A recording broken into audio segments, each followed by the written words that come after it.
Boa noite, amigos. A história vai começar. Boa audição. É maior que Margarida percebeu que o marido estava a mentir ao ouvir a acusação sobre o farol partido. Foste tu que bateste na vedação, disse Ricardo, de pé junto à janela aberta. Na segunda-feira à noite, ela voltou irritada. Atirou as chaves e nem sequer olhou para o carro. Ela pousou lentamente a chávena na mesa. Na segunda-feira, o carro esteve o dia todo com o marido. Margarida tinha ido para o trabalho com o tecnólogo da empresa e regressado à casa no carro de serviço. Eu não conduzi, respondeu ela. Vais começar outra vez? Está na hora de ires a um psiquiatra. Se não te lembras de nada. Ultimamente, tens tido constantes falhas de memória. A sua voz não demonstrava qualquer hesitação. Falava com confiança, como se tivesse memorizado cada frase de antemão. Lá fora, o portão da casa vizinha bateu. Dona Ana Maria Correia saiu para o pátio com um pequeno cesto, dirigiu-se ao estendal e levantou a cabeça para a janela aberta deles. Ricardo elevou imediatamente a voz. Margarida, ultimamente tens te esquecido de muitas coisas. Primeiro o farol, depois as chaves. Agora dizes que não foste a lado nenhum. Ela olhou para ele com mais atenção. O marido estava posicionado de forma que a vizinha pudesse distinguir a sua silhueta. Ele não fechou a janela, embora o ar da rua trouxesse um arrepio de frio. Pelo contrário, afastou-se para o lado e continuou, quase a gritar. Será que podes parar de culpar toda a gente à tua volta? Dona Ana Maria abrandou o passo, mas rapidamente desviou o olhar. O cesto ficou junto à entrada. A mulher entrou em casa, sem estender a roupa. Fecha a janela, pediu Margarida. Ricardo sorriu com desdém, mas não tocou na janela. Com o seu cabelo escuro e barba aparada, parecia um marido paciente. A mulher levantou-se da mesa. Mostra-me as chaves. Vou levar o carro à oficina. Já combinei tudo. Com quem? Ricardo guardou o molho no bolso. Transformas cada pergunta num interrogatório. Há 4 dias, Margarida notou uma fenda profunda no farol direito. O marido explicou que ela tinha raspado num poste perto da loja. Verificando o calendário e as mensagens de trabalho, a mulher confirmou que, na hora indicada, estava na empresa. Ricardo primeiro confundiu os dias, depois acusou-a de desconfiança. Depois disso, as chaves desapareceram do gancho habitual. Ontem, o marido falou durante muito tempo no quarto, com a porta fechada, e quando a mulher apareceu, escondeu o telemóvel debaixo da almofada. De manhã, ela pegou no pequeno microfone que costumava usar para gravar palestras no laboratório. Depois de verificar a bateria, Margarida escondeu o aparelho atrás dos livros. Ela esperava ouvir uma confissão de traição ou outra mentira. Não pensou numa razão mais terrível para o secretismo. Agora, Ricardo parecia estar a empurrá-la para uma discussão. Ontem estiveste a falar com uma mulher, uma colega. Tínhamos um assunto de trabalho. Por isso escondeste o telemóvel? Eu não escondi nada. Então mostra-me as mensagens. O marido riu-se brevemente. Que tal começares por dizer onde estiveste na segunda-feira? No trabalho. Depois a Inês trouxe-me. Tu encontraste-nos à porta de casa. Ricardo desviou o olhar. O erro foi pequeno, mas Margarida notou-o. Ele estava a tentar ligar os danos do carro a uma noite específica, mas confundiu-se na sua própria versão. Precisas de ajuda médica, disse ele mais baixo. Vês tudo como uma conspiração. Estas palavras magoaram mais do que as acusações anteriores. Nas últimas semanas, o marido lembrava de promessas esquecidas que ela não tinha feito e encontrava coisas onde ela não as tinha colocado. Antes, a mulher culpava o cansaço. Agora, os episódios anteriores formavam uma cadeia alarmante. Estás a fazer isto de propósito? Disse ela. Estás a fazer-me duvidar da minha saúde mental. Ouve-te a ti mesma. Estás a acusar-me de uma conspiração. Ricardo aproximou-se da janela e olhou para o pátio. Depois voltou a levantar a voz. Eu aguentei as tuas suspeitas, mas tudo tem um limite. Margarida viu Dona Ana Maria do outro lado da rua. A vizinha estava atrás da cortina, a observar. Precisas de uma testemunha? Perguntou ela. O marido virou-se bruscamente. O quê?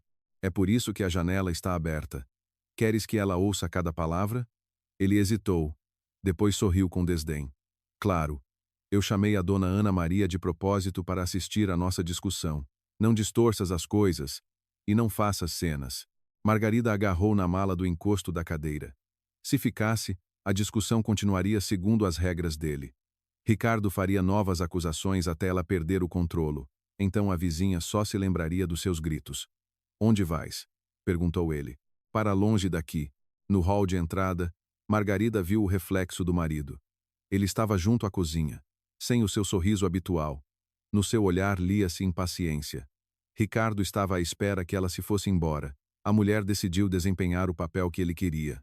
Não quero voltar a ver-te, gritou a mulher de forma a que as palavras fossem ouvidas da rua. Ela abriu a porta de rompante, saiu para o alpendre e bateu a porta com força. O som ecoou pela rua silenciosa. Dona Ana Maria, embaixo atrás está a cortina. Atrás dela, não se ouviu um único passo. O marido não a seguiu nem a chamou. Ao virar a esquina de uma casa desocupada, ela escondeu-se atrás de uns arbustos de lilazes. Dali, via-se o pátio. Colocou um auricular e abriu a aplicação. Primeiro, ouviu-se um ruído de arrastar. Depois, a porta de um armário bateu. Ricardo estava a abrir gavetas e a arrumar coisas. Ouviu-se um breve toque de chamada. Sim. Ela saiu, disse o marido. Correu tudo como aconselhaste. A mulher tapou a boca com a mão. Não, ela não notou. Liga-lhe. Convida-a para jantar num restaurante. E eu preparo tudo entretanto. Ricardo falava com uma mulher que lhe tinha explicado antecipadamente como conduzir a discussão. Encontrei o casaco velho. Sim, esse mesmo. As botas também estão aqui.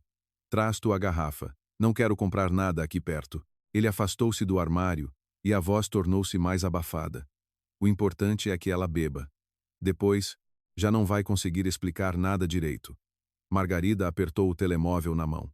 O marido planeava deixar, lá num estado em que perderia a capacidade de compreender o que se passava. No auricular, a sua voz soou novamente. Não comeces. Eu disse que consigo tratar disto. Daqui a 1 hora, está no restaurante. O telemóvel nas mãos de Margarida vibrou. Uma chamada a entrar sobrepôs-se ao som da aplicação. No ecrã, apareceu o nome da irmã mais nova, Diana. Na fotografia, a irmã sorria. A foto tinha sido tirada na primavera, quando Ricardo brincava que as irmãs eram parecidas como gêmeas. Agora, Margarida percebeu para quem ele estava a ligar. Ela tirou o auricular, deslizou o dedo pelo ecrã e atendeu. Sim, Ritinha. Onde estás? A voz de Diana soava preocupada. O Ricardo ligou-me. Disse. Vocês discutiram outra vez. Margarida forçou-se a olhar para as janelas de casa. Atrás do vidro do quarto, a sombra do marido passou. Fui dar uma volta. Estás sozinha? Claro. Não voltes já. Ele também está zangado. Estás chateada. Deixem-se acalmar os dois. A irmã falava suavemente, como depois das discussões anteriores, quando a aconselhava a não destruir a família por ninharias. Não sei o que fazer, disse Margarida, fingindo um tremor na voz. Vamos encontrar-nos no restaurante perto da Marginal. Sentamo-nos, bebemos um copo de vinho. Contas-me tudo. Agora, quanto mais depressa, melhor. Não podes ficar sozinha nesse estado. Diana repetia as palavras de Ricardo, como se estivesse a ler um texto preparado. Está bem, respondeu ela. Estou aí daqui a 1 hora. Mas não lhe ligues e não pegues no carro. Depois de beber álcool não se pode conduzir, e o carro está em casa. Após uma pausa, Diana acrescentou. Ótimo, vens de táxi. Diana despediu-se e desligou.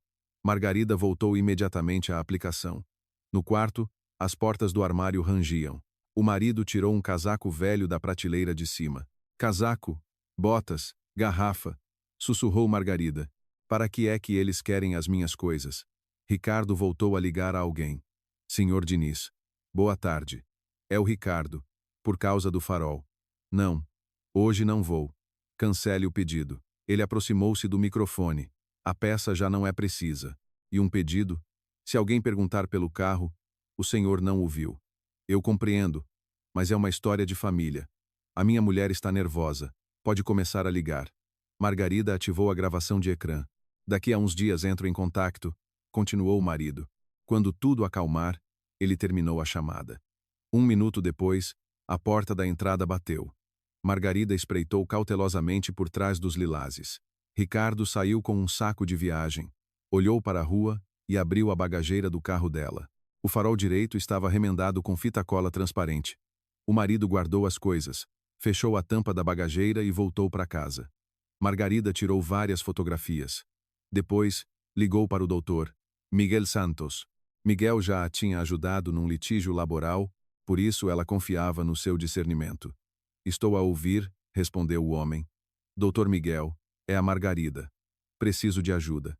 É possível que estejam a preparar um crime contra mim neste preciso momento. A voz do advogado tornou-se imediatamente mais séria. Onde está?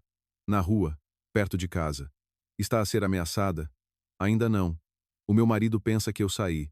Ouvi a conversa dele com a minha irmã. Comece do início, sem suposições, apenas os factos. Margarida relatou os acontecimentos, depois enviou o ficheiro de áudio e as fotografias do carro. Miguel pediu-lhe que guardasse a gravação original e enviasse uma cópia para o seu e-mail. Não volte para casa, disse ele. Não beba nada nem entre no carro deles. Eles querem usar o meu casaco e as minhas botas. O marido cancelou a reparação do farol. Quando é que o dano apareceu? Há 4 dias. Em que dia? Margarida disse a data. Miguel ficou em silêncio. Alguns minutos depois, o advogado voltou a falar. Naquela noite, um ciclista foi atropelado numa estrada secundária. O condutor fugiu. No relatório público, disse que procuram um carro ligeiro escuro com o farol direito partido. Os dedos de Margarida começaram a tremer. Qual é o modelo? Miguel disse a marca. Era a mesma que a dela. Margarida lembrou-se de como Ricardo tinha voltado tarde da noite, foi direto para o duche e atirou a roupa para lavar. O marido disse que a reunião com o fornecedor se tinha prolongado. A vítima está viva? Perguntou ela. Foi levada para o hospital com ferimentos graves. Não há mais nada na publicação. O Ricardo podia estar ao volante. Possivelmente, por enquanto é uma hipótese. E a Diana, o convite dela está relacionado com os preparativos do marido. Isto é suficiente para apresentar queixa à polícia. Se eu recusar ir ao restaurante, eles vão destruir as provas. Não tem de se arriscar. Eles já esconderam alguma coisa no meu carro. O farol está partido. Daqui a 1 hora, tudo pode desaparecer. Miguel pediu-lhe que ficasse onde estava. Pouco depois, chegou uma mensagem. Não entre no restaurante até eu a contactar. 10 minutos depois, Ricardo apareceu no pátio, verificou a bagageira e ligou os faróis. A luz direita estava mais fraca. O marido colou mais uma tira de fita transparente na fenda e olhou para a rua. Margarida escondeu-se mais fundo nos arbustos. Miguel enviou a morada da esquadra da polícia. Pouco depois, um carro cinzento parou junto à casa desocupada. A matrícula foi confirmada pelo advogado. O condutor abriu a porta de trás e pediu-lhe que guardasse o telemóvel na mala. Na esquadra, Margarida foi recebida por um inspetor de ombros largos e cabelos grisalhos, Nuno Gonçalves. Ela entregou a gravação, as fotografias e a troca de mensagens com Diana. Ele perguntou a quem pertencia o carro, quando o marido tinha recebido as chaves e quem tinha ouvido a discussão, mas não falou sobre as suas próprias ações. Está disposta a ir ao restaurante? Perguntou Nuno. Sim, pode desistir a qualquer momento. Se eu desaparecer, eles vão perceber que foram descobertos. O inspetor olhou para ela por alguns segundos. Não toque nas bebidas. Não entre no carro sem ordens. Em caso de ameaça direta, diga: preciso de ar fresco. Margarida assinou a queixa. Faltavam 25 minutos para o encontro. O carro cinzento levou-a até ao quarteirão perto da Marginal. O resto do caminho teve de ser feito a pé. O restaurante ocupava o rés do chão de um antigo edifício de tijolo. Através das grandes janelas viam-se as mesas, toalhas brancas e divisórias de vidro. Diana estava sentada junto à parede do fundo. À sua frente, havia 2 copos e uma garrafa de vinho aberta. A irmã mais nova olhou para o relógio, pegou no telemóvel e escreveu rapidamente uma mensagem. A alguns quarteirões do restaurante, Ricardo ligou o carro danificado da mulher e saiu do pátio. Margarida colocou a mão no puxador da porta e viu Diana tirar um pequeno blister prateado da mala. Ela entrou no restaurante. A irmã escondeu o blister na mala, levantou-se e abriu os braços. Finalmente, já te ia ligar. Margarida deixou-se abraçar. Diana cheirava a um perfume doce que Ricardo tinha recentemente descrito como demasiado forte. O táxi demorou muito tempo, respondeu ela. Perto do balcão, o gerente falava com um empregado de mesa. Nada indicava a presença dos agentes que Nuno Gonçalves tinha mencionado. Estás a tremer toda, observou Diana. O Ricardo disse que vocês tiveram uma discussão horrível. Ele já se foi queixar. Não seja sarcástica. Estou preocupada. Na mesa, havia uma garrafa de vinho tinto. Um dos copos estava vazio. O segundo, a irmã tinha-o enchido de antemão. No fundo, grânulos claros dissolviam-se lentamente. Pedi o teu favorito. Bebe um pouco. Vai sentir-te melhor. Dói-me a cabeça. Depois de uma discussão daquelas, não é de admirar. Diana aproximou o copo. Os seus dedos demoraram-se na haste, como se temesse que Margarida escolhesse outro copo. O telemóvel vibrou com uma mensagem. Estão a vê-la. Haja com calma. O que é que o Ricardo te disse? Que o acusaste outra vez de mentir. E que gritaste por causa do farol e de uma mulher qualquer. Ele explicou de onde veio o dano. Diana encheu o seu próprio copo. Foste tu que bateste na vedação. Simplesmente esqueceste-te. E tu também vais na conversa dele. Ritinha. O Ricardo já há muito que nota em ti estranhas falhas de memória. Eu também já passei por isso. Quando prometeste pagar-me os cursos, e depois recusaste, eu disse logo que não te dava o dinheiro. A resposta soou demasiado rápida. Diana continuava a versão do marido. Um empregado de mesa aproximou-se. Margarida pediu uma salada e água mineral. Abra a garrafa à nossa frente, acrescentou ela. A irmã ficou visivelmente tensa. Até suspeitas dos empregados do restaurante. Não gosto de água aberta previamente. O gás perde-se. Quando o jovem se afastou, Diana estendeu-lhe o copo cheio. Vamos beber a vossa reconciliação. Ainda não decidi se volto para casa. Não digas disparates. Estão juntos há 7 anos. Margarida tocou com os lábios no vidro, sem beber. O cheiro adstringente misturava-se com um travo à farmácia. Pousou o copo e limpou os lábios com um guardanapo. O Ricardo acha que estou doente. Ele preocupa-se, por isso é que provoca discussões com a janela aberta.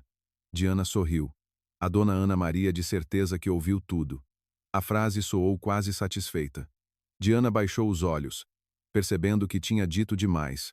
Por que é que a vizinha te preocupa? O Ricardo mencionou-a, ou tratou ele mesmo de arranjar testemunhas? Vieste para conversar, ou para me interrogar? Para conversar. Bebe tu primeiro. Margarida levantou o copo, fingiu dar um golo e tapou a boca com a mão. Parte da bebida foi absorvida pelo guardanapo que tinha apertado entre os dedos. Amargo, o vinho tinto às vezes é assim. O empregado de mesa trouxe a água e abriu a garrafa. Diana observava com irritação. O Ricardo está à tua espera em casa. Tem de se reconciliar hoje. Ele pediu-te para me trazeres? Fui eu que decidi. O microfone debaixo da blusa transmitia o som aos agentes.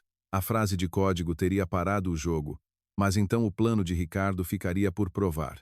Realmente, tenho tido umas estranhezas, disse ela em voz baixa. Diana parou de mastigar a salada. Que tipo de estranhezas? Às vezes não me lembro de certas noites. Há quanto tempo? Algumas semanas.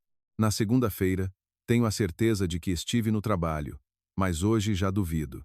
Então, podias ter ido a algum lado depois do trabalho. Margarida baixou a voz. Tenho tido pesadelos.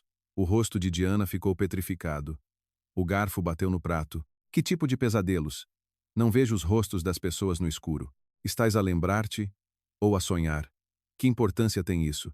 A irmã inclinou-se para a frente. Uma gota de suor apareceu na sua têmpora. Completamente sem rostos. Diana pegou bruscamente no copo. Estás a dizer coisas estranhas. Bebe e acalma-te. É o que vou fazer. O vinho derramou-se na toalha. Que mais coisas estranhas te lembras? O Ricardo acusa-me por causa do farol. Estás a perguntar coisas vagas. Então vocês sabem mais. Ninguém sabe de nada. Então por que é que te assustaste? Não me assustei. Os outros clientes viraram-se. Diana forçou um sorriso e cobriu a mancha com um guardanapo. Desculpa. Depois de palavras dessas, qualquer um ficaria confuso. O Ricardo foi para fora da cidade há 4 dias. Encontrou-se com um fornecedor. Estavas com ele? Diana riu-se de forma forçada. Para que é que eu havia de andar com o teu marido à noite? Ainda de manhã, Margarida esperava que a suspeita de traição fosse um erro. Agora, a irmã tinha se denunciado com uma defesa demasiado veemente. Perguntei sem acusar. Tens escrito na cara que eu e o Ricardo te estamos a enganar. Diana interrompeu-se. Margarida não tinha usado o pronome nós. A irmã pegou no telemóvel e escreveu rapidamente uma mensagem. O ecrã refletia-se no suporte metálico para guardanapos. Não era possível ler o texto. A quem estás a escrever? A uma amiga do salão. Mostra. Diana bloqueou o ecrã. Vim para te apoiar, e tu estás a fazer-me um interrogatório. Conta-me a verdade sobre o farol. Não sei de nada. Então vamos embora. Margarida pegou na mala. A irmã agarrou-lhe instantaneamente o pulso. Espera. Mal tocaste no vinho. Não me apetece. Bebe pelo menos metade, depois vamos. Para onde? Primeiro damos uma volta. Ar fresco vai fazer-te bem. Margarida percebeu que a irmã a ia levar para o carro, mesmo que o medicamento fizesse pouco efeito. Levantou o copo e fingiu beber. Diana observava atentamente. Assim está melhor. Alguns minutos depois, Margarida começou a fingir sonolência. Respondia mais devagar, pediu 2 vezes para repetir a pergunta. Depois deixou cair o garfo. Estás a sentir-te mal? A irmã animou-se. A cabeça anda-me à roda. É da preocupação. Se calhar, vamos ao médico. Não é preciso. Vamos lá para fora. Sinto-me melhor. Preciso de ar fresco, disse Margarida de forma clara. Diana não notou o sinal combinado e escreveu outra mensagem. Quero ir para casa. Claro, o Ricardo já se acalmou. Escreveste-lhe? A irmã ficou em silêncio, chamou o empregado e pagou rapidamente a conta. Ao ver o gerente, Diana apressou-se a levantar a irmã e a levar, lá para fora do restaurante. Vamos. Antes que adormeças completamente. Margarida apoiou-se em Diana. Esta abraçou-a pela cintura e levou-a para a saída. Ninguém as parou perto do balcão. Lá fora, sentia-se a umidade do rio.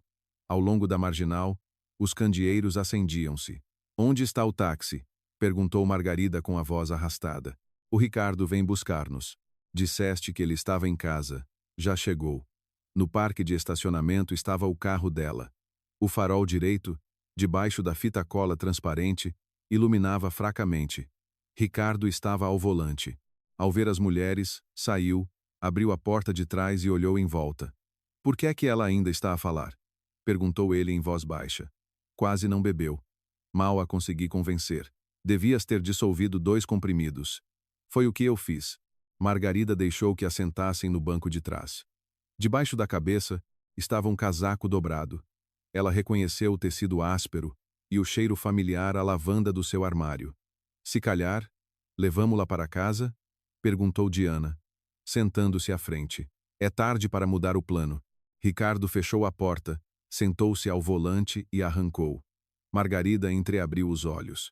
No espelho lateral, viu um carro cinzento a segui-los à distância. Para onde vamos? Perguntou ela com a voz a arrastar-se. Para casa, respondeu o marido. O carro virou, saindo da marginal na direção oposta. Esta é outra estrada. Está em obras. Diana virou-se. Fecha os olhos. Em breve tudo acaba. Margarida fechou obedientemente as pálpebras. O marido parou o carro num semáforo. Por que é que demoraste tanto tempo com ela? E o que é que eu devia ter feito? Dar-lhe a força. Devíamos ter pedido algo mais forte. Se ela se sentir mal, vais ter de dar explicações aos médicos. Ninguém vai chamar médicos. O carro saiu da cidade. As casas deram lugar a armazéns. Depois, ao longo da estrada, surgiram terrenos baldios. Margarida sentia cada buraco e contava as curvas, tentando não alterar a respiração. Ela estava a falar de pesadelos. Sussurrou Diana. E se ela tiver mesmo algum problema? Ela está perfeitamente bem. Naquela noite, ela dormiu em casa. Ricardo bateu com a mão no volante. Para de entrar em pânico. Daqui a 1 hora, a polícia terá a confissão dela. E se aquele homem acordar? Ele só viu o carro por alguns segundos. Podia ter me visto a mim. Vocês são parecidas. Vais dizer que a Margarida confessou no restaurante? O carro é dela, as coisas também. Enviaremos a mensagem do telemóvel dela. Margarida pressionou os pés contra o chão, escondendo o tremor. Disseste que o Arthur não ia sobreviver, disse Diana. O nome da vítima foi pronunciado pela primeira vez no carro. Eu não disse nada disso.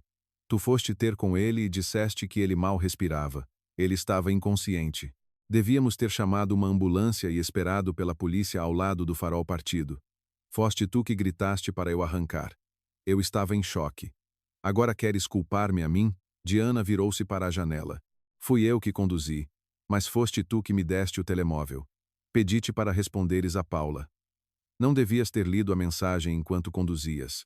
Ela escreveu que não ia apagar a gravação do parque de estacionamento. Por isso é que tu viraste o volante. O ciclista apareceu de repente. Ele ia à nossa frente. Eu disse-te 2 vezes para reduzires a velocidade. Agora Margarida sabia. Diana estava a conduzir o carro e Ricardo estava ao lado dela. Estavam a voltar de um sítio onde não deviam estar juntos. Paula, provavelmente, trabalhava no local do encontro secreto deles e guardou a gravação. Se não me tivesses embebedado, tudo teria sido diferente, disse Diana. Eu não te obriguei a beber. Prometeste que ias conduzir. Depois mal te aguentavas em pé. Tive de me sentar ao volante, mesmo sabendo que me tinham tirado a carta. Diana, cala-te. Na sua voz ouviu-se um soluço. Deixamos um homem na estrada. Agora estamos a arrastar a Margarida para aqui. Se calhar, paramos? Ricardo travou num cruzamento e virou-se para Diana. É tarde para fingir ter consciência.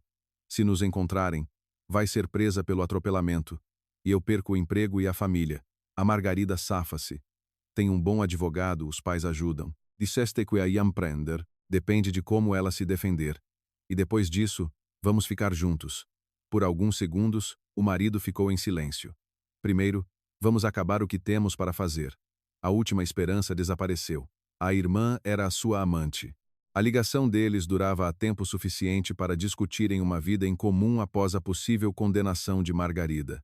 O carro voltou a ganhar velocidade. O carro cinzento desapareceu do espelho. Alguns minutos depois, Ricardo virou para uma base de reparações abandonada. Os portões ferrugentos estavam entreabertos. Atrás deles, via-se um hangar vazio e boxes de betão. Sai. Abre, ordenou ele a Diana. A rapariga empurrou o portão pesado e deixou o carro entrar. Ricardo entrou, depois desligou o motor. O microfone debaixo da blusa de Margarida deixou de transmitir som. No dispositivo escondido sob o tecido, o sinal de rede desapareceu. O marido abriu a porta de trás e puxou a mulher pelo ombro. Anda lá, mais depressa. Sentamo-la ao volante, enviamos a mensagem e chamamos a polícia. Diana espreitou para dentro do carro. Ela de certeza que não percebe nada. Margarida continuava deitada, imóvel. Ricardo inclinou-se para o seu rosto, passou os dedos pela sua bochecha e disse em voz baixa. Mesmo que perceba, daqui ela já não liga a ninguém. O marido puxou Margarida pelo ombro, mas ela não abriu os olhos. Pega-lhe nas pernas, disse ele a Diana. Sozinho é complicado. A irmã contornou o carro e parou junto à porta de trás. Ela é pesada. Então ajuda, em vez de ficares a olhar. Margarida deixou que a tirassem do carro. O salto bateu na soleira, o pé deslizou no betão. Ricardo segurou a mulher por baixo dos braços.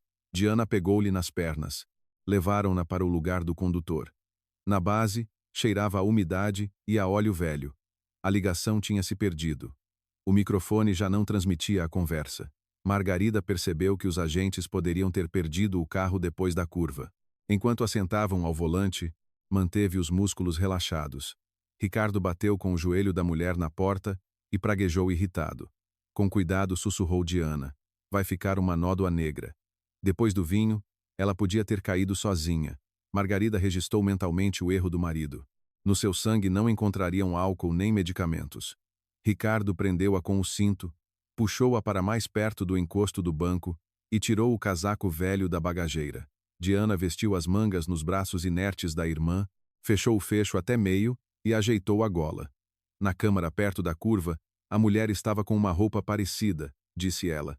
O rosto não se vê. A Paula disse que a gravação é noturna. Vêem-se as silhuetas. O nome da gerente confirmou a suspeita de Margarida. Os amantes estavam a voltar de um encontro secreto e a câmara apanhou-os perto do carro. Diana tirou as botas do saco de viagem. Ricardo tirou os sapatos da mulher e atirou-os para a bagageira. A irmã calçou Margarida e afastou-se. Parece aquela noite, disse ela. Ricardo abriu uma garrafa de vinho, derramou um pouco no casaco e colocou-a perto da alavanca das mudanças. Por que é que a sujaste? Para cheirar. Pegou na mão direita da mulher e pressionou os dedos contra o vidro. Segura com força. Preciso de tirar uma foto. Diana agarrou o pulso de Margarida. Ricardo tirou várias fotografias do interior do carro, do rosto, da roupa e do farol partido. Guardou a máquina e pegou no telemóvel da mulher. Gato. Aniversário da mãe. O ecrã desbloqueou-se à primeira tentativa. Margarida sentiu um nó na garganta. Diana sabia a palavra passe porque uma vez lhe tinha pedido o telemóvel para fazer uma transferência de dinheiro e ficou ao lado dela enquanto a dona digitava os números. Agora, esse pequeno detalhe tornou-se parte do plano criminoso. "O que é que escrevo?" perguntou ela. Ricardo ditou. "Já não consigo esconder mais. Fui eu que atropelei o ciclista. Assustei-me e fugi. Perdoa-me. A quem envio? A mim. Depois ligo para a polícia e digo que recebi a confissão. E se verificarem a hora, vão pensar que ela decidiu confessar depois de falar contigo. Tenho de confirmar. Dizes que no restaurante a Margarida chorou e pediu para não contar a ninguém." Diana escreveu o texto, mas não o enviou. "Primeiro, temos de nos certificar de que não há ninguém lá fora. Está vazio. Não verificaste." Ricardo arrancou-lhe o telemóvel. "Queres ir-te embora? Vai. Mas depois não me venhas dizer que não te avisei." Diana deu um passo atrás, mas ficou. Margarida percebeu que quanto mais os amantes se temessem um ao outro, maior a probabilidade de um erro. Ela mexeu ligeiramente os dedos. A garrafa balançou e bateu na alavanca. "Ela está a acordar", gritou Diana. Ricardo levantou as pálpebras da mulher e olhou fixamente para a sua pupila. "Não percebe nada. Eu vi um movimento." Ele deu 2 bofetadas na cara de Margarida. "Estás a ouvir-me?" Ela não reagiu. "Dá-lhe outro comprimido", exigiu o marido. Não sabemos quanto ela engoliu. No restaurante, quase não fez efeito. Havia 2 no copo. "Não podemos dar mais." "Então deita outro na água." Diana apertou a mala. "Não. Se ela piorar, não me responsabilizo." Ricardo arrancou a mala de Diana, tirou o blister com os comprimidos e retirou um. Margarida decidiu que não podia esperar mais. Se o marido tentasse forçar o medicamento pela sua boca, a farsa transformar-se-ia numa ameaça direta à sua saúde. Ela abriu os olhos. "Primeiro, lê as instruções." "Ricardo." O comprimido caiu-lhe da mão. Diana recuou para o capô. Durante alguns segundos, ninguém se mexeu. "Ouviste tudo?" perguntou o marido. Margarida endireitou-se, tirou o cinto e despiu o casaco. "Chega." Ricardo foi o primeiro a recuperar. Agarrou a mulher pelos ombros e tentou empurrar, lá de volta para o assento. "Fica quieta." Ela deu-lhe uma cotovelada no peito, escapou e gritou. "Ajudem-me." A voz ecoou nas paredes do hangar. Do lado de fora dos portões, não houve resposta. Diana correu na sua direção. "Não grites. Não te vamos fazer mal nenhum. Trouxeram-me para aqui sem o meu consentimento, drogaram-me e estão a preparar uma confissão falsa. Foste tu que entraste no carro." Depois de eu ter fingido fraqueza, Ricardo bloqueou a passagem. "Dá-me o telemóvel. Está contigo." O marido olhou para o ecrã. O texto da confissão continuava aberto. "Onde está o outro?" Margarida ficou em silêncio. Ele avançou na sua direção e começou a apalpar-lhe a blusa. Ela empurrou, mas Ricardo arrancou o transmissor. Viu o indicador apagado e atirou o dispositivo para o chão. "Não há ligação", sussurrou Diana. "Então eles não nos ouvem." "Quem são eles?" perguntou o marido. "A polícia", respondeu Margarida. "A vossa conversa foi gravada desde o restaurante." Ricardo empalideceu e olhou para os portões. "Ela está a mentir." "Então abre e verifica." Ele pegou numa barra de metal que estava junto à parede. "Onde estão eles?" Na estrada, um carro seguia-nos. Diana correu para a janela da box e espreitou para fora. "Não há ninguém." "Podem ter parado mais à frente", disse Margarida. Ricardo apertou a barra. "Se a polícia está aqui perto, por que é que não entra?" Ela não tinha resposta. Talvez a vigilância os tenha perdido no cruzamento. Diana aproximou-se da irmã. "Margarida, ouve. Assustamo-nos. Ninguém te queria fazer mal. Drogaste-me. Apenas um calmante. Depois vestiste-me o casaco e escreveste a confissão. Não enviei a mensagem porque não tive tempo." Diana estendeu a mão para a dela, mas Margarida recuou. Deixaram o Arthur na estrada. A irmã baixou a cabeça. Ricardo pousou a barra no capô e falou mais calmamente. "Agora vamos para casa. Tu não contas nada a ninguém. A Diana entrega-se à polícia quando estiver preparada. Depois de tentarem culpar-me, a mensagem não foi enviada. Portanto, não aconteceu nada. As gravações já estão com o inspetor." "Que gravações?" "A conversa do quarto. O encontro no restaurante. A vossa conversa no carro. Ele olhou bruscamente para Diana. O que é que vocês falaram no carro? Coisas normais. Disseste o nome do ciclista? Ela ficou em silêncio. Diana. Falamos os dois. Ricardo bateu com a mão no tejadilho do carro. Pedi-te para manteres a boca fechada. Enquanto eles discutiam, Margarida movia-se lentamente em direção aos portões. Havia uma fresta estreita entre as folhas. Estava a cerca de 10 passos de distância. Diana foi a primeira a notar o movimento. Ricardo, ela está a fugir. O marido atirou-se para a frente dela. Margarida conseguiu chegar à abertura, mas ele agarrou-a pela manga do casaco. O tecido rasgou-se. Ela escapou da manga, bateu com o ombro na folha do portão e esgueirou-se para fora. Do lado de fora dos portões havia uma área coberta de mato. Mais à frente, via-se uma estrada de terra que levava à estrada principal. Não havia carros nem pessoas por perto. Margarida começou a correr. Atrás dela, os portões bateram. Ouviram-se os passos de Ricardo. Faltavam algumas centenas de metros para a estrada principal. Margarida virou para umas garagens em ruínas, na esperança de se esconder. Mergulhou entre duas boxes e encostou-se à parede fria. Sai daí, chamou o marido. Só estás a piorar as coisas. Ela tirou o colar e atirou-o na direção oposta. O metal tilintou contra a pedra. Ricardo virou-se para o som. Margarida saiu a correr do esconderijo. No entanto, Diana apareceu à sua frente e bloqueou a passagem. Não o deixes zangar-se. Afasta-te. A irmã agarrou-a pelo braço. Margarida libertou-se, mas Ricardo já as tinha alcançado. Ele agarrou a mulher por trás e arrastou-a de volta. Ajuda. Diana agarrou o pulso de Margarida. Esta fincou os pés no chão, baixou-se bruscamente, virou-se e bateu com o ombro na irmã. Diana caiu. Ricardo levantou a mão. Do lado dos portões, ouviu-se uma ordem. Todos parados. Ricardo parou. Vários agentes correram para a área.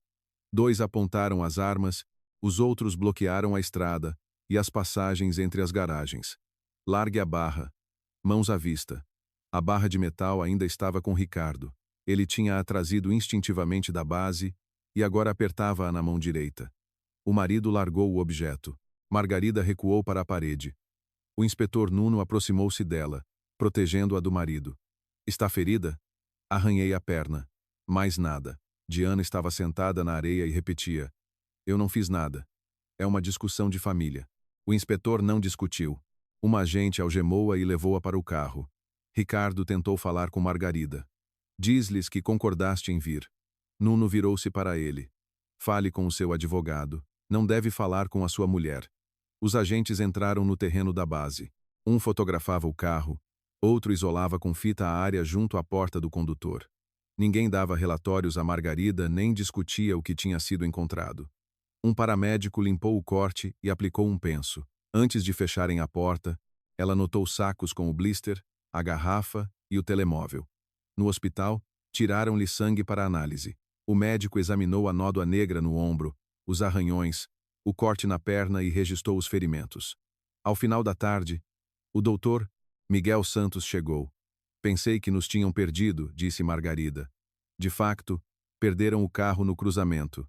O transmissor funcionava com interrupções. Os agentes encontraram a base pelo último ponto e pelas marcas dos pneus. Ouviram a conversa no carro. A gravação ficou guardada no dispositivo. Será analisada de acordo com os procedimentos. Miguel explicou que ela teria de prestar declarações e, temporariamente, não voltar para casa. Ricardo conseguiu enviar a mensagem. No seu telemóvel, o texto ficou nos rascunhos. Depois de tratar dos documentos, levaram Margarida para a casa da mãe. Durante a noite, via as mãos de Diana a fechar-lhe o casaco e o rosto do marido junto à porta do condutor. De manhã, Nuno conduziu o interrogatório na presença de Miguel. Margarida reconstituiu minuto a minuto a discussão, o restaurante, a viagem e os acontecimentos na base. O inspetor pedia detalhes, mas não revelava o que os detidos tinham dito. Nessa altura, os peritos forenses examinavam o carro. O dano no farol coincidia em altura com o local do impacto, e no interior do para-choques havia partículas de tinta da bicicleta. No restaurante, recolheram o copo. As câmaras registraram Diana a tirar o blister e a inclinar-se sobre a bebida. A análise ao sangue de Margarida não detetou álcool nem sedativos. A versão preparada sobre intoxicação voluntária desmoronou-se. Diniz, o mecânico, confirmou que Ricardo tinha levado o carro depois do acidente. O cliente pediu para substituir o farol sem registro de encomenda e para não registrar os danos. O mecânico recusou e guardou a troca de mensagens. Dona Ana Maria também prestou declarações. No início, a vizinha falou dos gritos de Margarida. Depois lembrou-se. Antes de cada discussão, era Ricardo quem abria a janela. Várias vezes, ele saiu para o pátio e queixou-se antecipadamente de que a mulher estava a perder a memória. O ciclista ferido permanecia no hospital. O seu estado estabilizou, mas ainda não conseguia falar. Sem um reconhecimento, a investigação precisava de outras provas da identidade do condutor. 2 dias depois, o senhor Simão Costa, o primeiro a encontrar Arthur, voltou ao local do acidente. Ele mostrou a valeta onde tinha notado uma luz fraca a piscar, logo depois de parar. Na altura, o condutor pensou que era um telemóvel ou um sensor. O perito forense Carlos Esteves examinou a encosta coberta de mato. Debaixo de uma camada de erva molhada e lama, encontrou uma câmara desportiva partida com o suporte arrancado. A caixa estava partida. O cartão de memória tinha sido danificado pelo impacto e pela água. As primeiras tentativas de ler os dados resultaram em erro. Na terceira noite, Carlos recuperou um pequeno fragmento. Ouviu o episódio várias vezes antes de chamar Nuno. No monitor via-se a berma da estrada a tremer. A luz da bicicleta iluminava na escuridão uma faixa branca, erva e postes ocasionais. Atrás, um carro aproximava-se rapidamente. Um instante antes do impacto, ouviu-se a voz de Ricardo. Diana, olha para a estrada. A imagem virou-se bruscamente. A câmara soltou-se do capacete, bateu no chão e caiu na valeta. O ecrã ficou quase preto, mas a gravação continuou. Primeiro, ouviu-se o ranger dos travões, depois as portas a baterem. Ele está vivo? Perguntou Diana. Respira, respondeu Ricardo. Onde está o teu telemóvel? No carro. Chama uma ambulância. Seguiu-se um breve silêncio. Então vem a polícia. Eu não tenho carta. Bebemos os dois. E a Margarida vai descobrir onde estivemos. O homem pode morrer. Ricardo, por favor. Vamos embora. A câmara captou alguns passos rápidos. O farfalhar da erva e uma voz masculina muito próxima. Está a ouvir-me? Abra os olhos. Arthur não respondeu. Depois Diana começou a chorar e voltou a exigir que se fossem embora. Ricardo praguejou, voltou para o carro e o motor arrancou. O carro desapareceu. 12 minutos depois, o caminhão do Sr. Simão Costa parou na berma. Nuno viu a gravação até ao fim e pediu ao perito para preparar cópias de acordo com o procedimento estabelecido. Não discutiu as conclusões em voz alta. Era necessário confirmar separadamente a autenticidade do ficheiro, a hora da filmagem e a ausência de montagem. Ao final da tarde, Carlos recuperou mais alguns segundos que antecederam o impacto. Na gravação, via-se o carro a desviar-se gradualmente para a berma da estrada. Arthur seguia em frente na berma e a luz dos faróis refletia-se no seu casaco. O ciclista não fez nenhuma manobra brusca nem se atravessou à frente do carro. Outras provas ajudaram a perceber por que Diana perdeu o controlo. No dispositivo que Margarida escondeu debaixo da roupa, ficou guardada a conversa dos amantes a caminho da base abandonada. Ricardo lembrou a Diana que, antes da colisão, lhe tinha pedido para responder a Paula. Ela admitiu. Leu a mensagem da gerente sobre a recusa em apagar a gravação do parque de estacionamento enquanto conduzia. Estas palavras foram confirmadas pela análise ao telemóvel de Diana. Um especialista determinou que a mensagem de Paula foi aberta alguns segundos antes do acidente. Logo após o ocorrido, Diana voltou a contactar a gerente e exigiu a destruição da filmagem em que ela e Ricardo saíam do hotel. Agora, a investigação tinha um quadro sequencial. Diana estava ao volante, distraiu-se com o telemóvel, desviou o carro para a berma e atropelou Arthur. No dia seguinte, os agentes foram ao hotel. Paula Bragança recebeu-os no seu gabinete. Estava visivelmente nervosa, mas entregou as provas voluntariamente. 4 dias antes da detenção, Diana e Ricardo tinham alugado um quarto por uma noite. À noite, jantaram no restaurante do hotel e depois subiram. Depois da meia-noite, o casal saiu do edifício por uma saída lateral. A câmara no parque de estacionamento filmou Diana ao volante do carro de Margarida. Ricardo sentou-se ao lado. O rosto da rapariga ficou visível no momento em que ela acendeu a luz do habitáculo e ajeitou o espelho. Ela ligou-me, contou Paula. Primeiro pediu para apagar a gravação, depois ofereceu dinheiro. Eu recusei. Por que é que guardou a troca de mensagens? Perguntou Nuno. Ela começou a ameaçar que se queixaria ao proprietário e faria com que eu fosse despedida. Tirei capturas de ecrã para o caso de haver problemas. Paula entregou o telemóvel para ser examinado. Nas mensagens, Diana exigia que as imagens em que ela e Ricardo se aproximavam do carro fossem apagadas. A gerente respondia que apenas o serviço de segurança tinha acesso ao arquivo. A análise ao telemóvel de Ricardo forneceu à investigação outra pista. Na troca de mensagens, os amantes referiam-se a Margarida como a dona do carro, evitando o seu nome.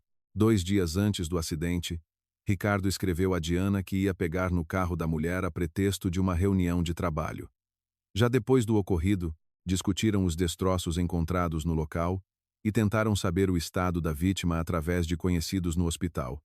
A conversa da manhã seguinte foi especialmente importante. Se ele morrer, vão procurar o carro com mais cuidado, escreveu Diana. Primeiro, temos de fazer com que a suspeita recaia sobre a Margarida, respondeu Ricardo. A seguir, vinha uma lista. Abalar a sua confiança, provocar uma discussão alta, contar antecipadamente à vizinha sobre as suas falhas de memória.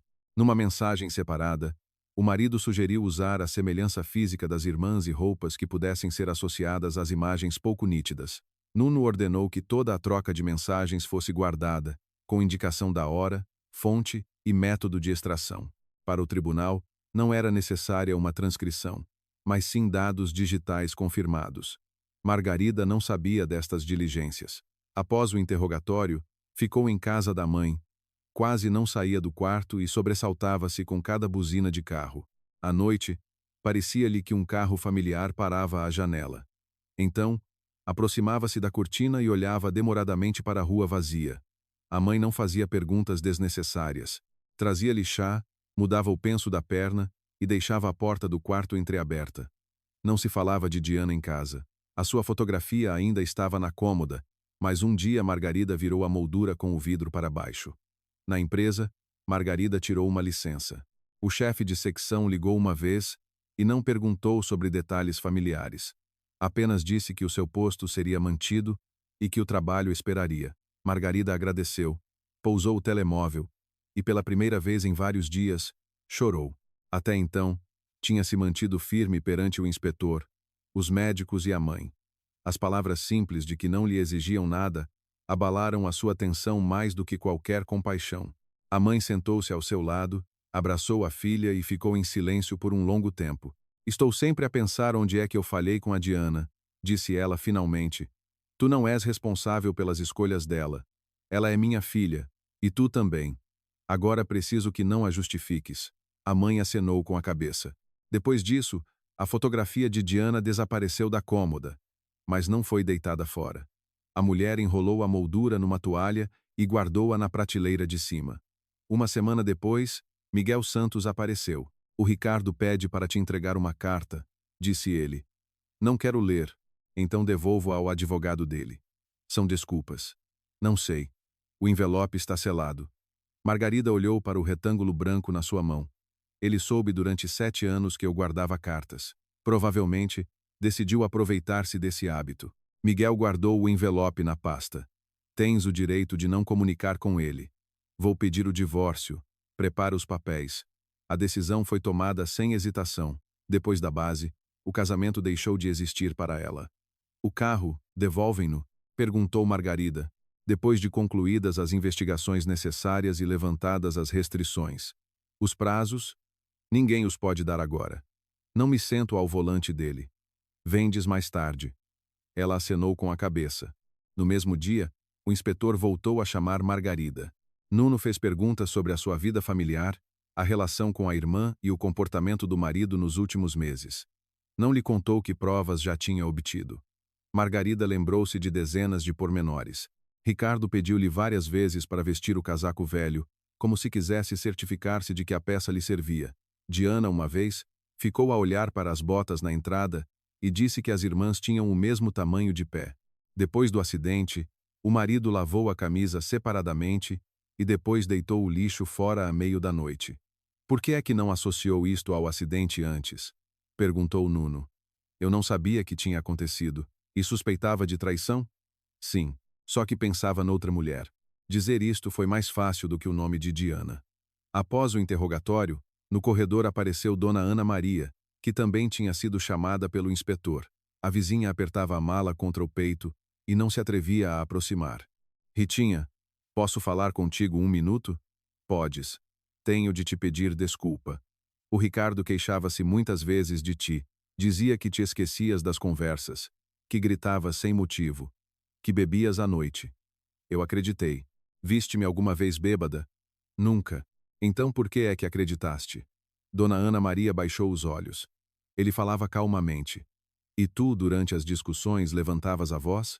Era para isso que ele as provocava. Agora percebo. Margarida não consolou a vizinha. No tribunal, conte tudo o que se lembra. É suficiente. Alguns dias depois, o hospital informou que Arthur tinha começado a falar. Por enquanto, só os médicos, a família e o inspetor podiam entrar no quarto. Margarida não tentou entrar. Arthur lembrava-se da luz dos faróis, do impacto e de uma voz masculina na berma da estrada. Não viu o rosto do condutor. Depois da queda, tudo ficou desfocado e depois veio a escuridão. As suas palavras não substituíam as provas técnicas, mas coincidiam com o som da gravação recuperada. Os médicos preparavam o homem para uma nova operação. Os ferimentos eram graves. Fraturas na perna, lesão na bacia, contusão de órgãos internos. O médico explicou à mãe de Arthur que a recuperação levaria meses. A capacidade de andar mantinha-se, mas o resultado dependia do tratamento e da reabilitação. Um dia, Miguel trouxe a Margarida os papéis do divórcio e viu na mesa um impresso com os dados bancários do hospital. Queres transferir dinheiro para a reabilitação? Não tens obrigação. Eu sei. Então por que é que o fazes agora? Enquanto ele estava na estrada, o meu marido só pensou em si. Eu quero agir de forma diferente. Miguel não discutiu. Apenas aconselhou a formalizar a ajuda de forma que a família de Arthur entendesse o seu caráter voluntário e não a interpretasse como um reconhecimento de responsabilidade. Margarida contactou a mãe da vítima através do advogado. A mulher recusou inicialmente, ao ouvir o apelido de Ricardo. Após a explicação, concordou em aceitar o pagamento de uma cama especial e de um equipamento de exercício que seria necessário após a alta. 2 semanas depois, Diana pediu um encontro com a irmã. O pedido foi transmitido pelo seu advogado. Margarida hesitou durante muito tempo. Depois concordou com a condição de que a conversa ocorresse nos termos estabelecidos. Diana entrou na sala sem maquilhagem. O cabelo estava preso com um elástico. O rosto revelava sinais de noite sem dormir. Sentou-se à sua frente e ficou alguns segundos a olhar para as mãos. Eu não sabia que o Ricardo te queria dar outro comprimido. Os 2 primeiros foste tu que os puseste. Pensei que ias adormecer e depois deixávamos o carro e ligávamos para a polícia. Então, o resto não te incomodava. Diana levantou a cabeça. Assustei-me depois do acidente. O Ricardo disse que, caso contrário, eu seria presa e decidiu culpar-te a ti em meu lugar. Ele inventou o principal. Tu convidaste-me para o restaurante, drogaste-me, escreveste a confissão. Não a enviei, não tive tempo. Diana apertou os dedos. Sempre foste mais forte. Tens um emprego, uma casa, um marido. Os pais davam-te como exemplo. Perto de ti, sentia-me uma nulidade. Por isso é que te deitaste com o Ricardo. Ele dizia que já não te amava há muito tempo, e depois sugeriu culpar-me a mim pelo atropelamento. A irmã virou-se. Andávamos juntos há quase 1 ano. Ele prometeu divorciar-se. Por que é que não se foi embora mais cedo? Dizia que tu não ias superar a traição. Margarida sorriu amargamente. Mas a prisão, na opinião dele, eu superaria. Eu não queria que as coisas chegassem a este ponto. A cada passo, podias ter parado.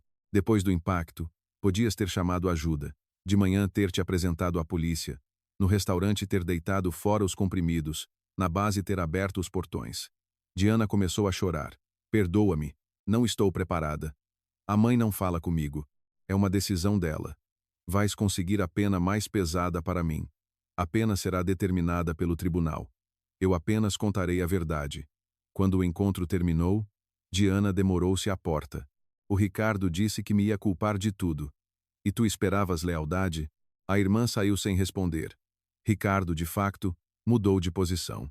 No início, afirmou que estava a tentar ajudar a mulher a confessar. Após o aparecimento da gravação da câmara, declarou que Diana o tinha forçado a esconder o acidente e inventado a armadilha. A investigação obteve a troca de mensagens onde era ele quem descrevia a sequência de ações. A discussão com a testemunha, o restaurante, o medicamento, a roupa, as mensagens e a chamada para a polícia. Diana, em resposta, admitiu que estava ao volante. Explicou a fuga com o pânico e os acontecimentos posteriores com a influência do amante. No entanto, as mensagens mostravam a sua participação ativa. A rapariga aconselhava que palavras usar para que os outros acreditassem nos problemas de memória de Margarida. No final do mês, o inspetor apresentou a acusação na sua redação final. Margarida foi notificada processualmente, mas os detalhes dos depoimentos dos outros não lhe foram revelados. A qualificação era grave. Diana foi acusada de violação das regras de trânsito que resultou em danos graves à saúde, condução após inibição de conduzir e fuga do local do acidente. Separadamente, foi considerada a omissão de auxílio a Arthur. Ambos foram acusados de tentativa de rapto de Margarida por um grupo de pessoas em coautoria. Pelo texto da confissão preparado e pelos objetos reunidos, a investigação considerou as ações como criação de provas falsas. A posição de Ricardo foi agravada pelo seu papel de liderança. Foi ele quem planeou a sequência, escolheu as coisas e pretendia comunicar à polícia uma mentira deliberada. Miguel explicou a Margarida apenas o que se referia aos seus direitos como vítima. Não prometeu penas específicas nem fez suposições sobre a sentença. O tribunal avaliará cada prova separadamente, disse o advogado. A tua tarefa continua a ser a mesma: falar sobre o que viste, ouviste e viveste. Não preciso de vingança. Ótimo. Então não procures justificações nem punições para eles. Deixa isso para o tribunal. No dia em que Arthur foi autorizado a sentar-se na cama pela primeira vez, a sua mãe entregou a Margarida um breve bilhete. Ele sabe que você ajudou. Obrigado. Ela leu estas palavras várias vezes e guardou o papel na mala. Uma semana depois, Miguel informou que o caso estava a ser preparado para ser enviado para tribunal. Ricardo e Diana continuavam a acusar-se mutuamente.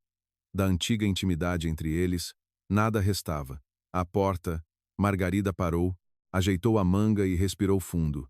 Ia ver as pessoas que, até há pouco tempo, se chamavam de família, mas que agora se salvavam a si mesmas a qualquer custo perante a lei e os entes queridos.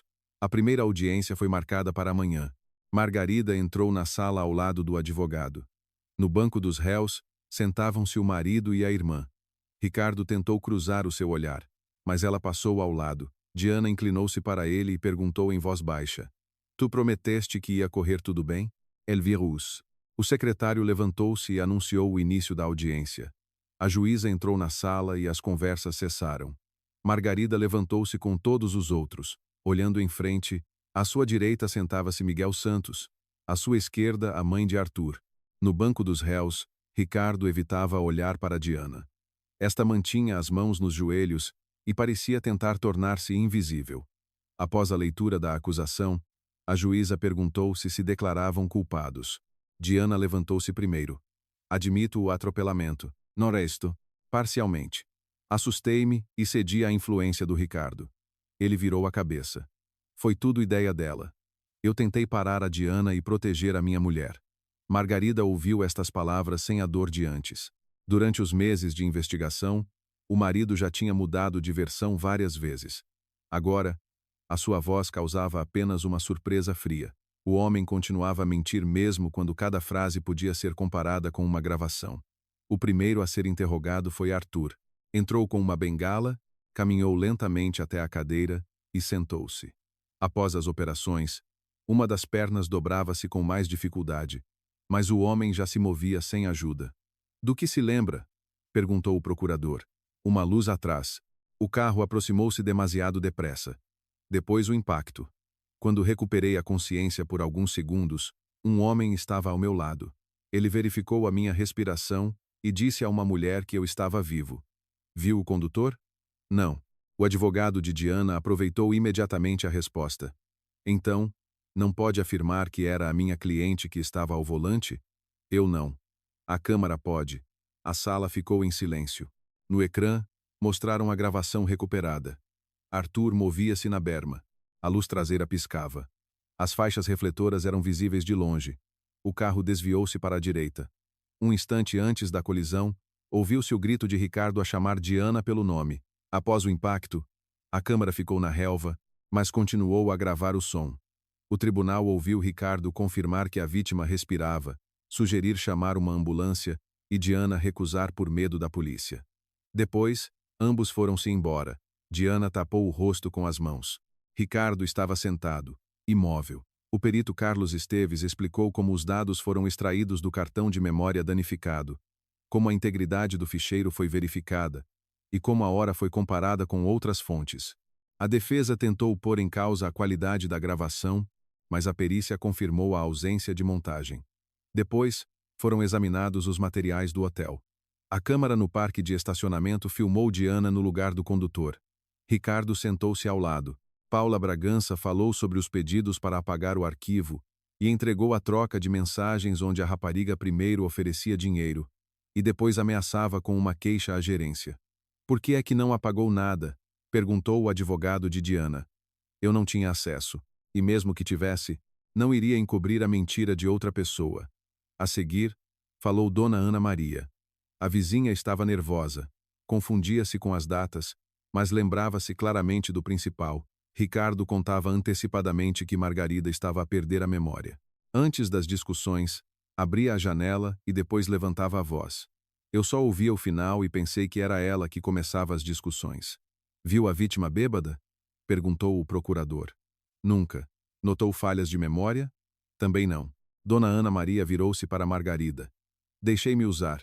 A juíza pediu-lhe que se dirigisse ao tribunal e a vizinha calou-se. Quando chegou a vez de Margarida, Ricardo olhou diretamente para ela pela primeira vez. Nos anos anteriores, este olhar lá ia ceder, adiar a conversa, duvidar da sua própria razão. Agora, à sua frente, estava um réu que preparava para a sua mulher a culpa de outrem. Ela contou sobre a discussão, o microfone, a chamada de Diana, o encontro no restaurante e a viagem para a base. Falou sem detalhes desnecessários, respondendo apenas às perguntas feitas. Entrou voluntariamente no carro? Perguntou o advogado de Ricardo. Eu participei nas ações sob controlo da polícia e fingi um estado que eles pretendiam induzir com o medicamento. Os réus consideravam-me indefesa. Foi mantida à força durante a viagem. Eles achavam que eu era incapaz de resistir. Quando revelei o engano, o meu marido bloqueou a saída, pegou numa barra de metal e depois perseguiu-me. Podia ter saído do restaurante, até ao momento em que decidi registrar as suas ações. Isso não lhes dava o direito de me drogar e levar para fora da cidade. Ricardo inclinou-se para o advogado e sussurrou-lhe algo rapidamente. O procurador apresentou a gravação do quarto, a filmagem do restaurante e a conversa guardada no dispositivo de Margarida. No carro, os amantes discutiram as confissões, a roupa e as declarações que a irmã deveria dar à polícia. Depois, foi lida a troca de mensagens após o acidente. Ricardo sugeria convencer os outros de que Margarida tinha problemas de memória. Diana aconselhava a lembrar, lá mais frequentemente, de eventos que não aconteceram. Discutiram a vizinha, o farol partido e o casaco velho. Os advogados de defesa insistiram que a mensagem com a confissão ficou nos rascunhos. Portanto, não houve denúncia caluniosa. O procurador concordou com o facto, mas salientou: a acusação refere-se à preparação para uma comunicação deliberadamente falsa sobre um crime, associada à criação artificial de provas. Os réus escolheram a roupa, colocaram a garrafa, tentaram deixar impressões digitais, tiraram fotografias e escreveram o texto. A intervenção da polícia impediu que concluíssem o plano. Ricardo pediu ao tribunal para ter em conta que ele próprio sugeriu chamar uma ambulância após o acidente. No entanto, foi-se embora. Observou a juíza. A Diana estava histérica. Quem controlava sua vontade? Ele não respondeu. Diana, durante o interrogatório, chorou. Admitiu a relação com o marido da irmã e explicou que acreditou nas suas promessas de divórcio. Depois do acidente, deixei de raciocinar, disse ela. O Ricardo garantia que a Margarida não ia sofrer. Pensei que a ilibariam rapidamente. Vocês discutiram uma possível pena, lembrou o procurador. Eu repeti as palavras dele. Quem pôs os comprimidos no copo? Diana baixou a cabeça. Eu. Quem vestiu a vítima? Eu. Quem escreveu a confissão? A resposta foi quase inaudível. Eu. Ricardo recusou-se a admitir a preparação da armadilha. Afirmou que tirou as fotografias a pedido de Diana e que levou o casaco velho para a viagem. Então, o procurador pediu para ler a sua mensagem. Primeiro, temos de fazer com que a suspeita recaia sobre a dona do carro. Foi você que escreveu isto? A frase foi tirada do contexto. No ecrã apareceu toda a troca de mensagens. Sim. E depois dela, os amantes discutiram como associar Margarida ao acidente. Miguel não fez perguntas desnecessárias. Confirmou com o perito que no sangue de Margarida não havia álcool nem sedativos, e que no copo foi encontrado o medicamento. O médico confirmou que 2 comprimidos podiam causar sonolência, confusão mental e perturbação da coordenação. O julgamento durou várias semanas. Margarida compareceu a todas as audiências, embora voltasse para casa exausta. Arthur aparecia apenas quando a sua presença era necessária. Entre as audiências, por vezes trocavam mensagens. Ele falava sobre a reabilitação. Ela respondia sobre o trabalho. Na altura das alegações finais, Margarida já tinha voltado ao laboratório. Os colegas não fizeram perguntas, mas na sua mesa esperava uma nova pasta com o projeto de modernização. O diretor propôs-lhe chefiar a nova unidade. Ela pediu alguns dias para decidir e depois aceitou. Nas suas últimas palavras, Diana virou-se para a irmã. Eu sei que não mereço o teu perdão. Queria uma vida que não era minha e perdi a minha. Margarida não desviou o olhar, mas não disse nada. Ricardo falou mais tempo. Relembrou as suas boas referências, o trabalho, a ajuda aos familiares, classificando o ocorrido como uma cadeia de erros. Mencionou Margarida apenas no final. Eu não lhe desejava uma punição real. Esperava que tudo se resolvesse. A juíza perguntou por que é que, então, criaram provas da sua culpa. Ricardo ficou em silêncio. A sentença foi lida. Diana foi considerada culpada de violação das regras de trânsito que resultou em danos graves à saúde, cometida após inibição de conduzir e associada à fuga do local do acidente. Separadamente, o tribunal avaliou a omissão de auxílio a Arthur, a participação na tentativa de rapto de Margarida e a preparação para denúncia caluniosa com criação artificial de provas. Foi-lhe aplicada uma pena de 8 anos e 6 meses de prisão em regime geral. Após a libertação, Diana ficou proibida de conduzir veículos por mais 3 anos. Ricardo foi considerado culpado de tentativa de rapto da sua mulher por um grupo de pessoas em coautoria e de preparação para denúncia deliberadamente falsa com criação de provas falsas. Pela totalidade dos crimes, recebeu 7 anos de prisão em regime geral. Após a leitura da sentença, o tribunal também deu provimento à ação cível de Arthur. A companhia de seguros pagou o montante previsto e a parte restante das despesas de tratamento, perda de rendimentos e danos causados foi cobrada a Diana. Ricardo respondeu pelas exigências relacionadas com o ataque a Margarida e a preparação da armadilha. Miguel tinha avisado que a execução levaria tempo. Os condenados não tinham meios para cobrir imediatamente os pagamentos definidos. Diana chorou. Ricardo virou-se para ela com tanto ódio, como se fosse a irmã de Margarida que lhe tivesse destruído a vida. Alguns minutos depois, a guarda levou ambos. Nos degraus do tribunal, os jornalistas tentaram cercar Margarida. Miguel protegeu-a e levou-a para o carro. "O que sentes?" perguntou ele quando as portas se fecharam. Como se um trabalho pesado tivesse terminado. Alívio? Sim. Alegria não. A mãe de Diana estava sentada na última fila.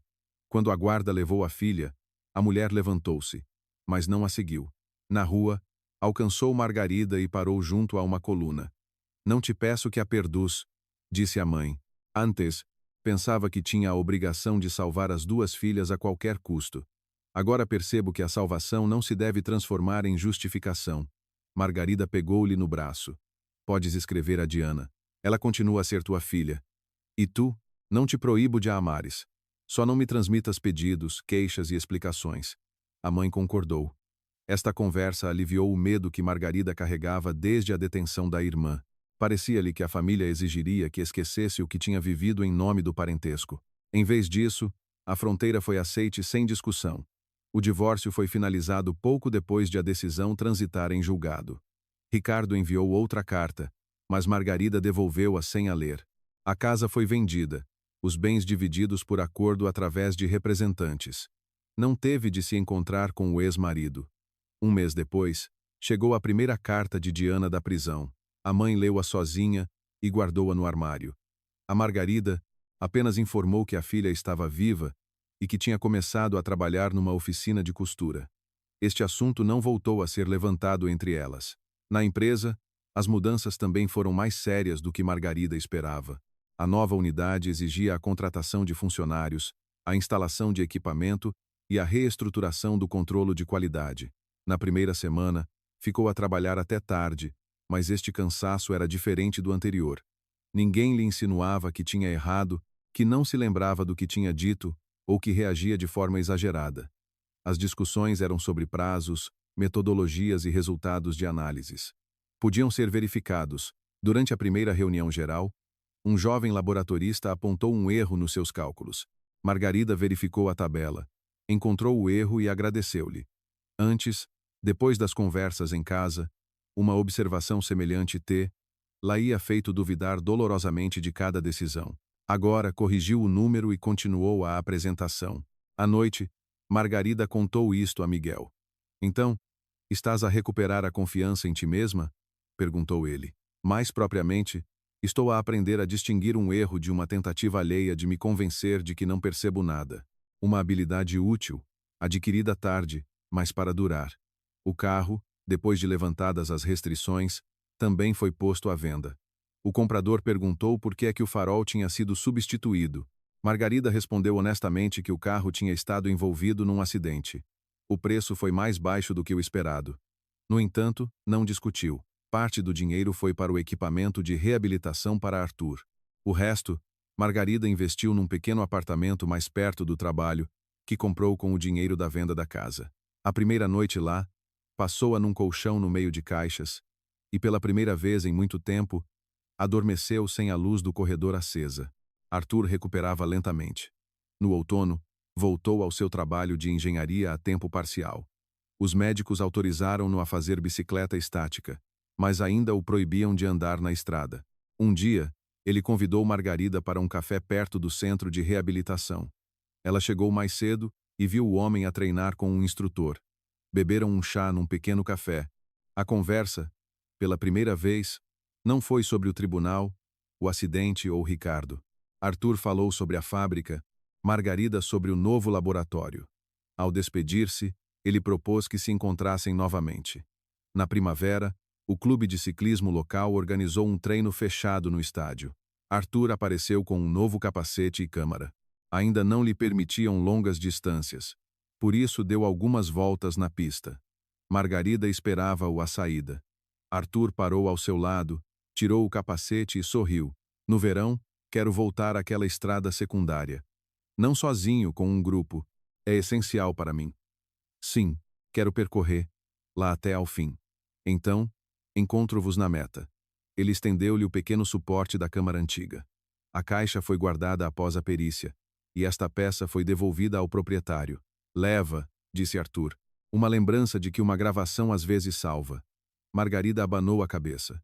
Já tenho lembranças que cheguem. Ela colocou o suporte de volta na sua mão. Fica com ele. Agora significa que sobreviveste. Arthur apertou os dedos e acenou com a cabeça. Alguns minutos depois, voltou a sentar-se na bicicleta. Margarida observou o homem a ganhar velocidade, a entrar cuidadosamente na curva e a continuar o movimento. O telemóvel no seu bolso vibrou. No ecrã apareceu uma mensagem da mãe. Espero-vos aos dois para jantar. Margarida mostrou a Arthur quando ele completou a volta. Parece que o convite já foi combinado sem nós, disse ele. A mãe gosta de decidir as coisas rapidamente. Vamos. Margarida olhou para a pista, para as pessoas ao seu lado e para a noite de primavera, na qual ninguém exigia que se justificasse, duvidasse da sua memória ou temesse a sua própria voz. Vamos, respondeu ela. Saíram juntos do estádio. Para trás ficaram o tribunal, o farol partido e a tentativa de outrem de a culpar. Pela frente, Não havia promessas de uma vida fácil. Mas agora, cada passo seguinte pertencia a ela mesma. Partilhe esta história se acredita no poder da verdade e da resiliência.